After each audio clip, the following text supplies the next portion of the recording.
Welcome to a Fifth of Jack Gaming, where we're going to end up reviewing Thor by Michael J. Stracznski and Gillen. This is a direct market cover. Right over here is the standard cover. And if you're interested in picking up this book or any other book, visit the channel affiliate organicpricebooks.com or OPB.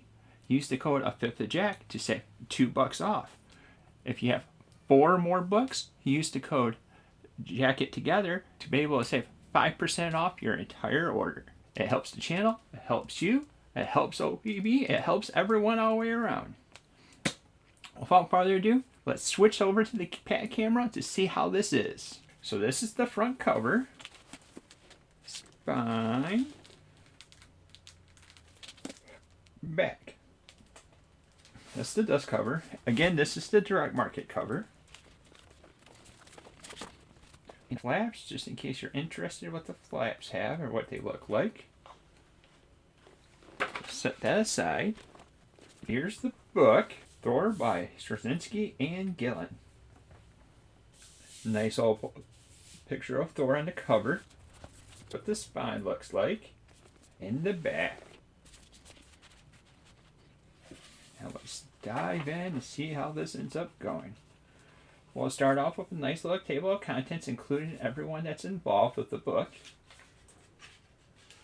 And then the first issue.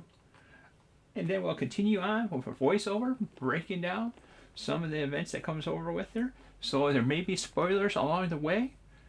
Beware of that. After we get done breaking down the book, we'll come back over to you with the final thoughts that we have of the book. Here we go.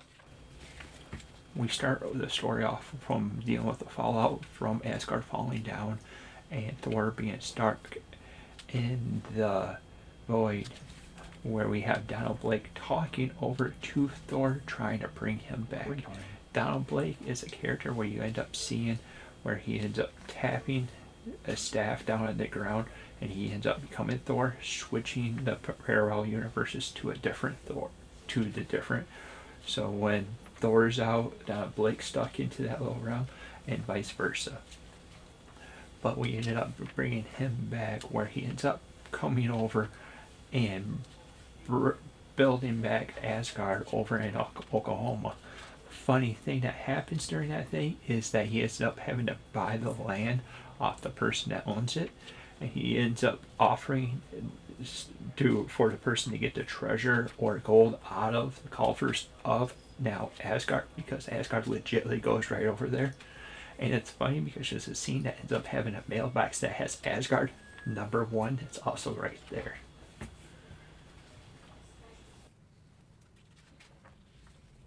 So right here is when we start seeing the fallout from Civil War, which, if you realize, Thor was not part of that, but there was a nice little copy of Thor. We find a little bit more about that during the book. We then find out that the other Asgardians have found human hosts to host their spirit into. So Thor, with the Odin Force, ends up taking it and going over and trying to release the fellow Asgardians to be able to bring back and to repopulate Asgard that we now have it. First one it's released is Heimdall. Second is going to be the Warriors of 3, so Fendel, Hogun, and Volstagg. And third is Balder. So something's also unique about this. This is a time where Loki comes back as a girl. Now, as the normal guy, he ends up having to deal with that throughout the story. And then we also find out that he tries using the entire power to point up mass exhaustion of him to release all the other Asgardians. But this is when he only releases the other guys. But Lady Sif is missing out of the bunch. You'll end up finding that eventually where she's at and how she's trapped throughout the entire story. But we do end up having her come back over into the group. We also, in the process, ends up having the hammer end up getting broken, so Marinor ends up being like cracked and stuff like that, and this causes a drift from Donald Blake transform into Thor, having a little bit of problems with that in mind. They eventually end up finding, of all people, Doctor Strange to help to be able to repair this. But to do that, they end up having to take the Odin Force and Thor and have to mend that into the hammer. Having the, where if the hammer gets destroyed, Thor would also get destroyed.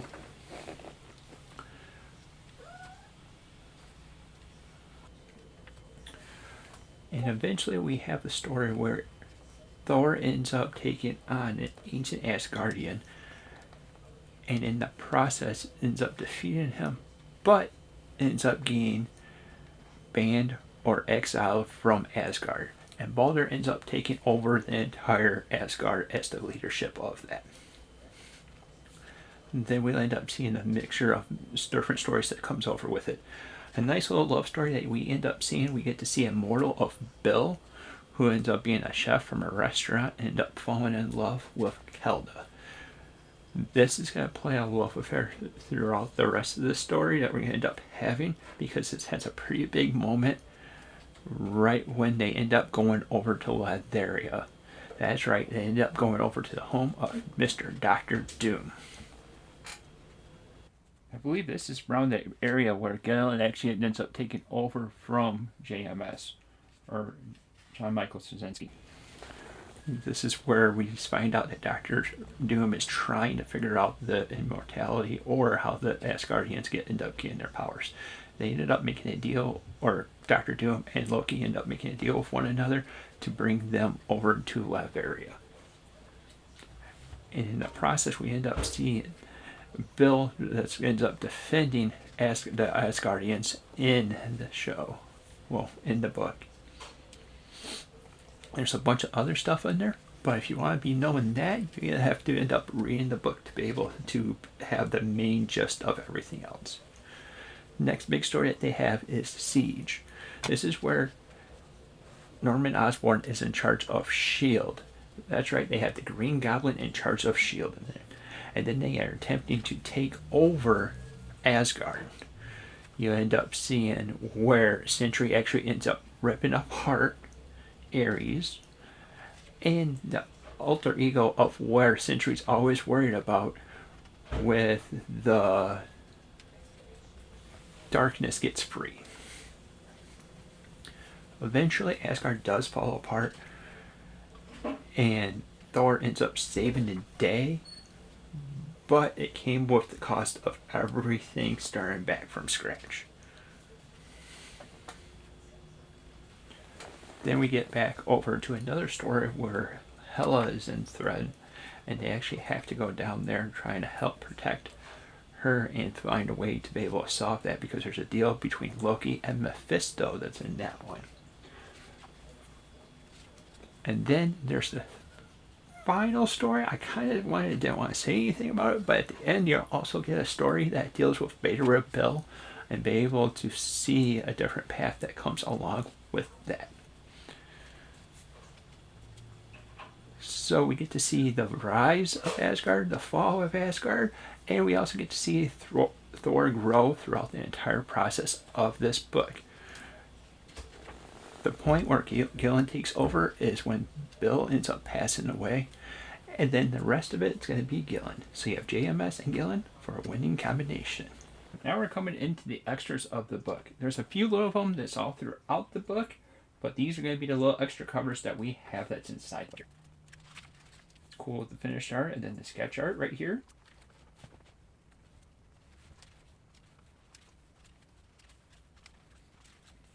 A pop figure of this guy. I believe they said there's some kind of a book that got turned in to be able to unlock that cover. And then a whole bunch of different covers that comes over with Thor itself. It looks like this is like older Thor stories, not the ones that came out for the story. Original designs. In the little article. Now we'll switch it back from the camera over to the overhead camera and give you our final thoughts about the book. Alright, so this book, I would give it an 8 out of 10. It's a nice solid story that came along, especially early on with the JMS Thor. It was great to see what the fallout was coming out of Civil War, because obviously he wasn't in Civil War and there was a copy of it made, and what was the fallout from that? You would have to end up reading to be able to see what that ends up being. And then the Gillen run, it was all right. It was nice and smooth of a story wise. You end up getting Siege, which is another big story that Gillen ended up working with. It read nicely, it had some nice art, and I believe there was a nice little blend that you see between JMS and Gillen that came over with it. Obviously, JMS ended up leaving at some point of the book. But if you want a nice solid story, nice solid art of Thor, this would be a nice book to pick up. And you can end up picking it up from the channel affiliate Organic Price Books. Use the discount code of 5th of Jack to save $2 off. Or if you have 4 or more books, use the code Jacket Together to get 5% off your order. This was a nice solid story, and I would give it an 8 out of 10. So it's a nice little solid grab to be able to read. It's a little bit better than your average book. Thank you for watching, and until next time, we'll see you later. Oh, and what did you think about the book? Let us know down in the comments down below. If you're liking the content we're putting out, like, subscribe, and hit that little bell icon to be notified whenever we come out with new content. Thank you for watching, and until next time, we'll see you later.